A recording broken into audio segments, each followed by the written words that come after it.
We step off the boat, pause, and the air greets us with salt and seaweed, sharp and fresh. It's been years since we were here last, and yet it feels as if we've come home. This place carries memories, not just of our own visits, but of something deeper. The land itself holds memory. And before us, long before us, the Palawa people, the first people of Tasmania, walked here, their footprints layered beneath ours.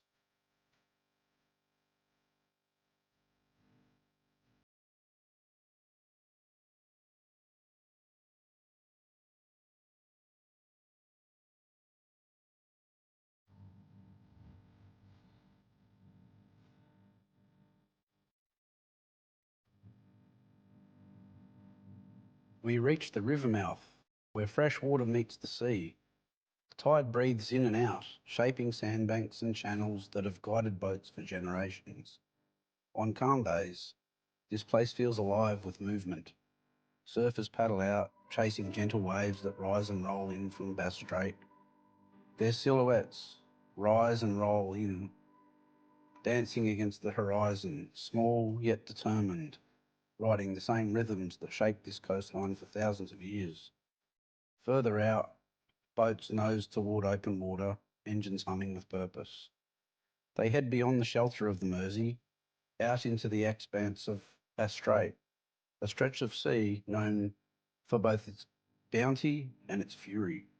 Each journey is a mix of courage and respect, for the strait has always demanded both. Watching from the shore, we see not just surfers and sailors, but a continuation of something timeless. People reading the water, trusting it, testing it, and becoming part of its story. The river mouth is a place of meeting. Fresh water and salt, safety and challenge, tradition and present moment. And on days like this, when the waves are gentle, the horizon clear, we feel the same joy as those out there, the joy of being carried by the water, of belonging to this place, if only for a little while.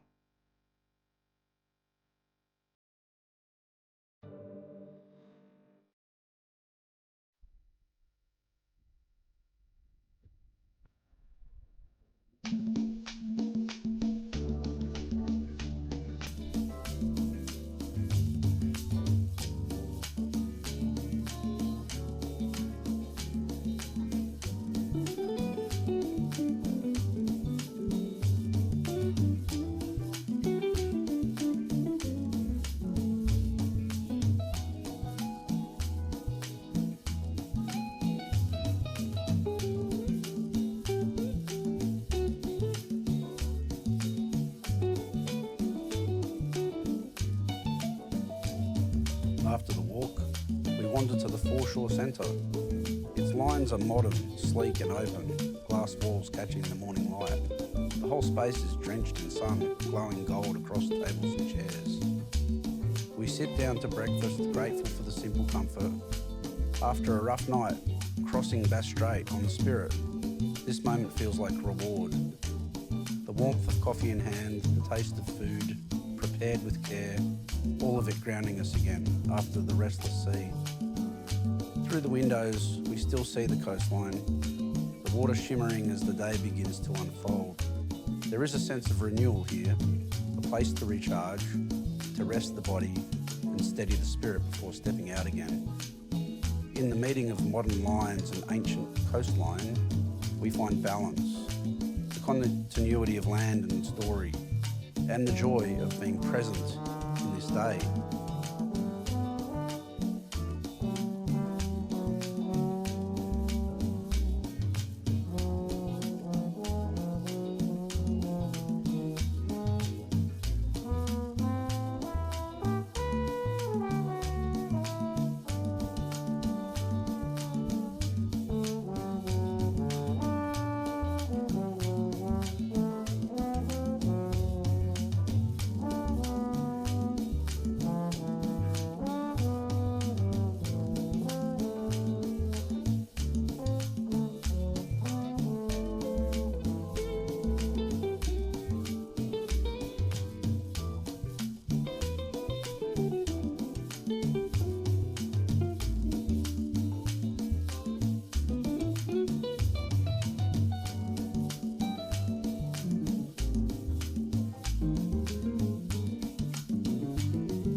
Follow the track around the bluff. The rocks below are smoothed by centuries of waves. Above, the sky opens wide, and ahead, Bass Strait. Today it lies calm, but we know its restlessness, its history of storms and shipwrecks. This is water that both nourished and tested those who lived here. Palawa oral traditions tell of the sea rising to swallow the land bridge 12,000 years ago. One of the oldest stories ever told, passed down in song and memory. As we look out, we imagine that ancient world, the forests stretching across what is now ocean, alive with animals, alive with people.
The sea strikes and retreats. The tide shapes the rocks. The wind bends the trees. The land writes its story in salt and stone. This coast is the country of many. The Plaka Hilia Blue at Emu Bluff, the Palitori inland, and the Panarapana to the east, the Notalia along the Mersey. For them, the rhythm of sea and season guided life, shellfish gathered, skies read, stars watched, every place carrying meaning, every place carrying story.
Along the bluff, the rocks rise and fall like frozen waves. They are sculpted by time far older than memory, layers pressed together, folded and lifted by the earth itself.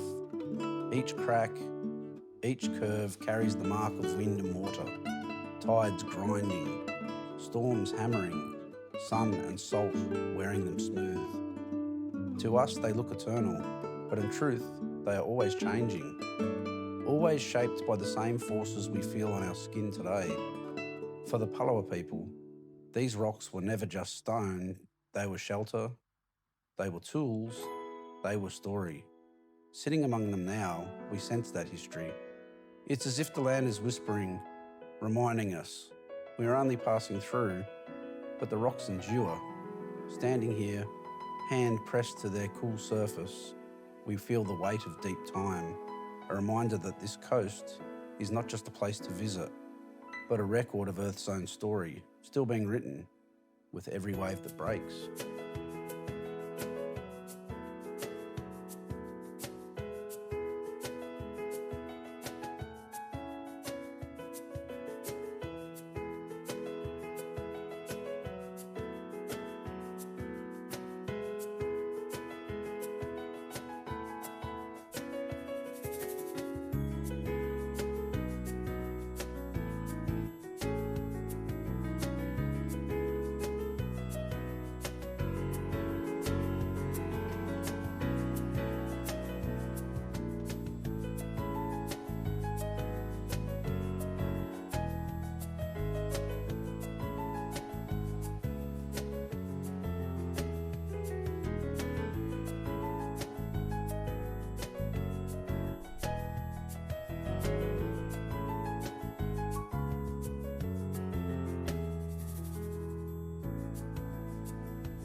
At the edge of the bluff stands the lighthouse, white against the sky, steadfast against the wind.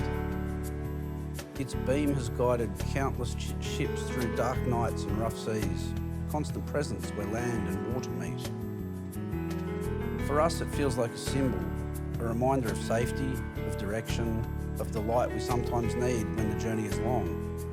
Even in calm daylight, the lighthouse holds its quiet authority, watching over coast and strait, a guardian of those who travel these waters.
Over the hill, we pass the cultural centre, Tiagara, a keeping place. Inside, knowledge rests, ancient carvings, tools, language, and names older than any map. The Mersey River once bore names like Wawulurnun. To speak those names is to hear the land again, a reminder that culture is not history. It is alive, breathing, it's still here. We imagine fires lit at dusk, meals of shellfish and game, smoke rising with laughter, with song. On the sheltered side of the beach, we pause. The air softens, the sand warms beneath our feet. Stories told of seas that rose, of a whale that stranded and comforted by swans. Their wings stretched wide to shield it. Stories that carry kinship, spirit, and the truth that land and people are one. Even now, as the waves reach us, those voices feel close. The rocks still echo with them.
And so our walk comes to an end. From the salt air of the river mouth to the rocks shaped by time, from the lighthouse standing guard to the warmth of breakfast in the sun, this place has reminded us what it means to belong. Coming back here after years away, we feel it more than ever, that home is not only where we live, but where land, memory and spirit meet. The Palawa people have always known this truth, that country is family, that these places hold us, if only we take the time to listen. If this journey has touched you as it has touched us, walk with us a little further. Join us in celebrating the stories of these landscapes. Like, share and subscribe to help our channel grow, so together we can keep honouring these places and the deep connections they inspire. Until next time, walk close to the land, listen to its stories, and never stop searching your heart.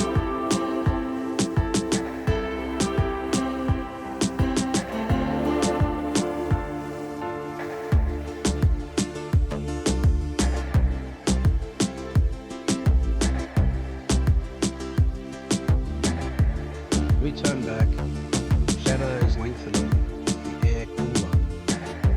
Coming here again is more than a visit, it is a reunion with land, memory, and story of the Palawa.